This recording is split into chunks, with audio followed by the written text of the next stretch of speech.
Kidnapped by Robert Louis Stevenson. Chapter 27. I Come to Mr. Rankeillor.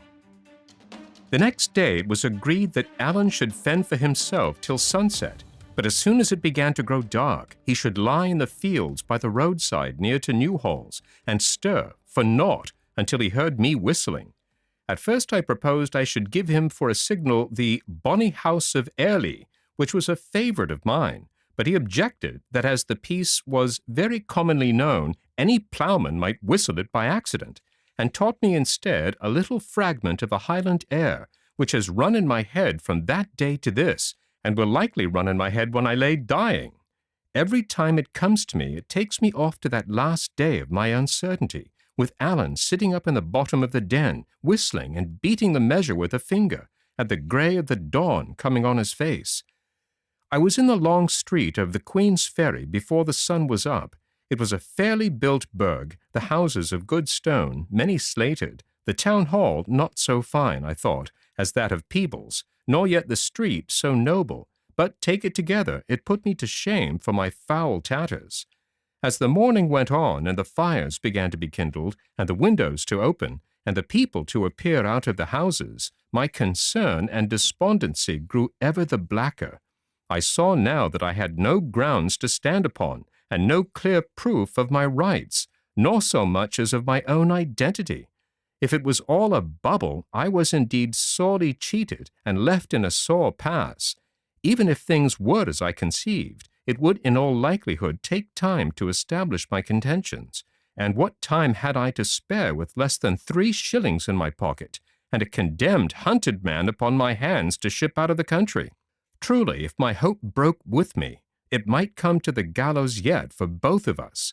And as I continued to walk up and down and saw people looking askance at me upon the street or out of windows and nudging or speaking to one another with smiles, I began to take a fresh apprehension that it might be no easy matter even to come to speech of the lawyer, far less to convince him of my story. For the life of me, I could not muster up the courage to address any of these reputable burghers. I thought shame even to speak with them in such a pickle of rags and dirt, and if I had asked for the house of such a man as Mr. Rankeillor, I suppose they would have burst out laughing in my face. So I went up and down and through the street and down to the harbour side, like a dog that has lost its master, with a strange gnawing in my inwards, and every now and then a movement of despair. It grew to be high day at last, perhaps 9 in the forenoon, and I was worn with these wanderings, and chanced to have stopped in front of a very good house on the landward side, a house with beautiful clear glass windows, flowering knots upon the sills, the walls newly rough-cast, and a chase dog sitting yawning on the steps like one that was at home. Well, I was even envying this dumb brute, when the door fell open and there issued forth a shrewd, ruddy, kindly, consequential man in a well-powdered wig and spectacles. I was in such a plight that no one set eyes on me once, but he looked at me again, and this gentleman, as it proved, was so much struck with my poor appearance that he came straight up to me and asked me what I did. I told him I was come to the Queen's Ferry on business, and taking heart of grace, asked him to direct me to the house of Mr. Rankeillor.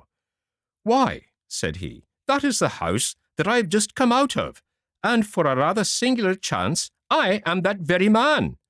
"Then, sir," said I have to beg the favour of an interview." "I do not know your name," said he, "nor yet your face." "My name is David Balfour," said I. "David Balfour," he repeated, in rather a high tone, like one surprised. "And where have you come from, Mr. David Balfour?" he asked, looking me pretty dryly in the face. "I have come from a great many strange places, sir," said I, "but I think it would be as well to tell you where and how in a more private manner." He seemed to muse a while, holding his lip in his hand, and looking now at me and now upon the causeway of the street. "Yes," says he, "that will be the best, no doubt." And he led me back with him into his house, cried out to someone whom I could not see that he would be engaged all morning, and brought me into a little dusty chamber full of books and documents. Here he sat down and bade me be seated.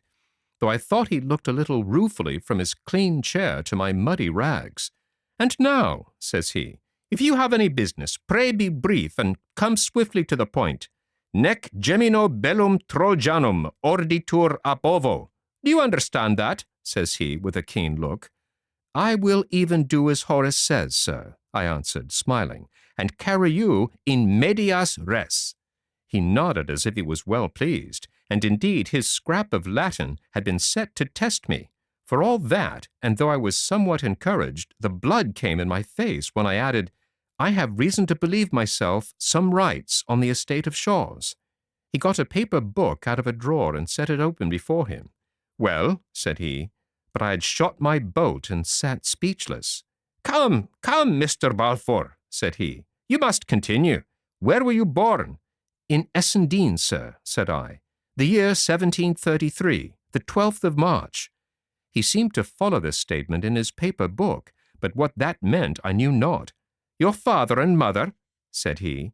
"My father was Alexander Balfour, schoolmaster of that place," said I, "and my mother Grace Pitarrow. I think her people were from Angus."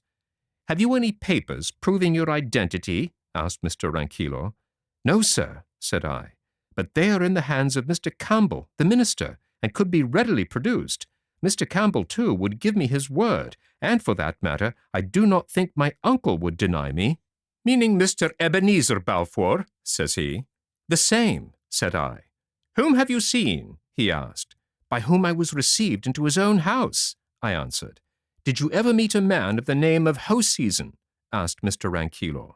"I did so, sir, for my sins," said I, "for it was by his means and the procurement of my uncle that I was kidnapped within sight of this town, carried to sea, suffered shipwreck and 100 other hardships, and stand before you today in this poor accoutrement." "You say you were shipwrecked," said Rankeillor. "Where was that?" "Off the south end of the Isle of Mull," said I. "The name of the isle on which I was cast up is the island Ireid." "Ah," says he, smiling, "you are deeper than me in the geography, but so far, I may tell you, this agrees pretty exactly with other informations that I hold. But you say you were kidnapped. In what sense?" "In the plain meaning of the word, sir," said I. "I was on my way to your house when I was trepanned on board the brig, cruelly struck down, thrown below, and knew no more of anything till we were far at sea.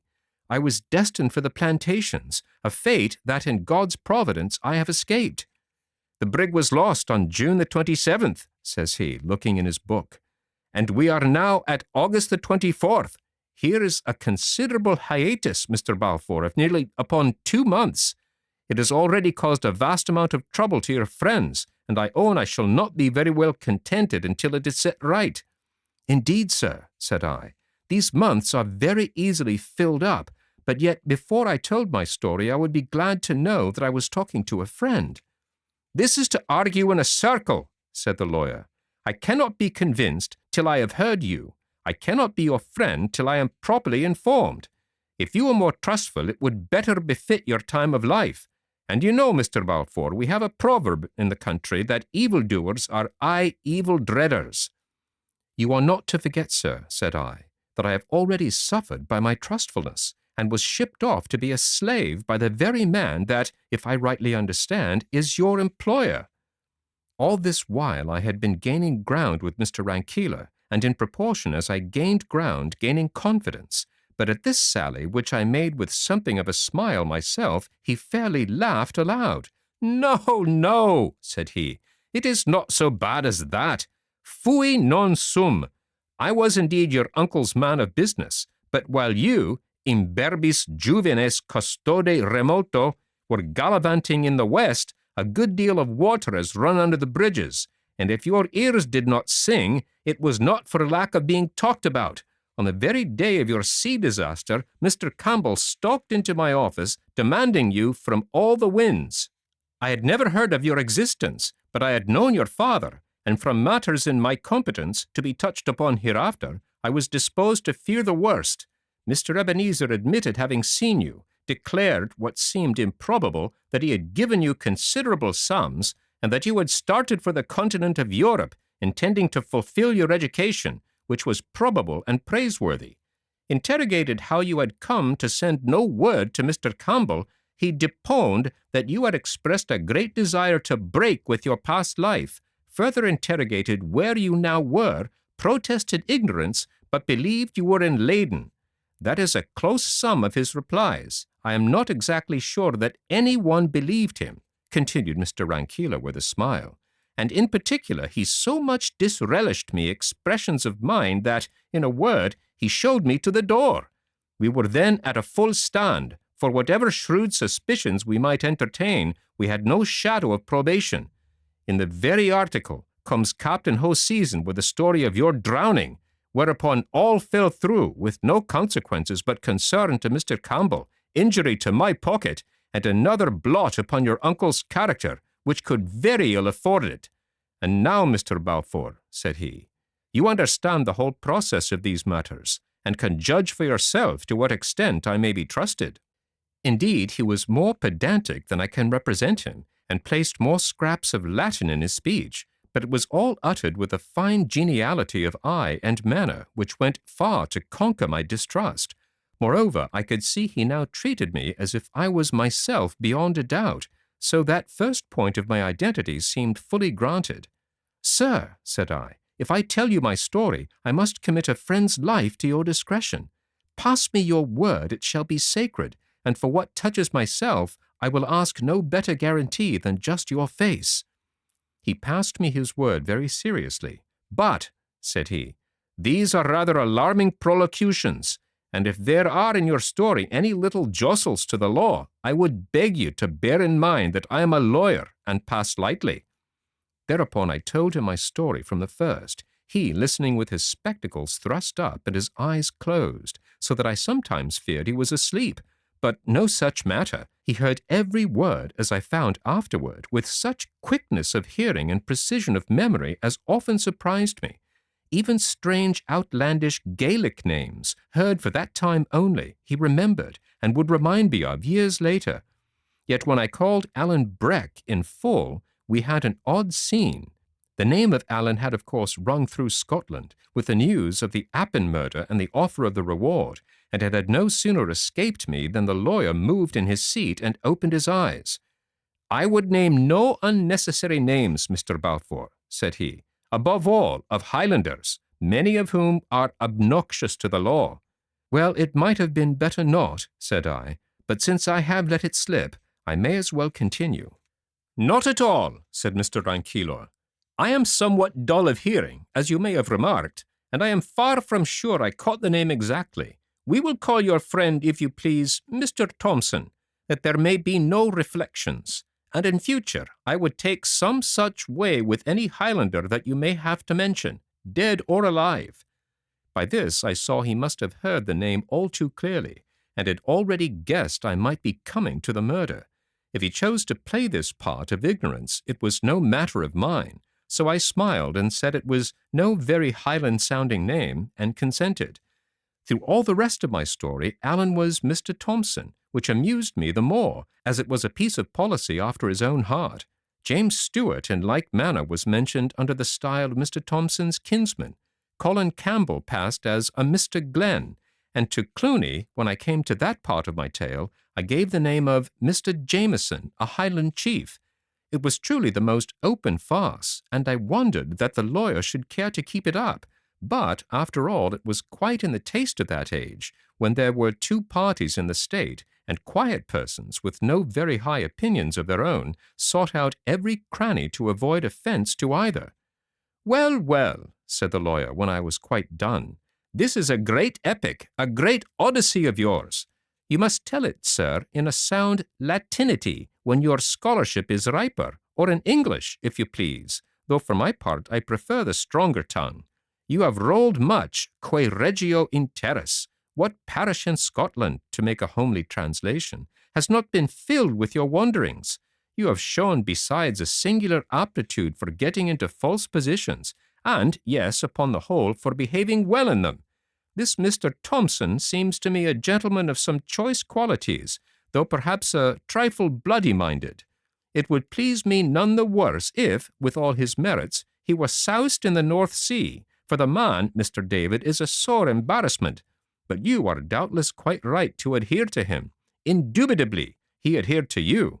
It comes, we may say, he was your true companion, no less paribus curis vestigia figit, for I dare say you would both take an ora thought upon the gallows.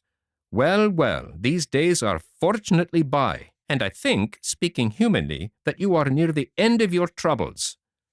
As he thus moralized on my adventures, he looked upon me with so much humor and benignity that I could scarce contain my satisfaction.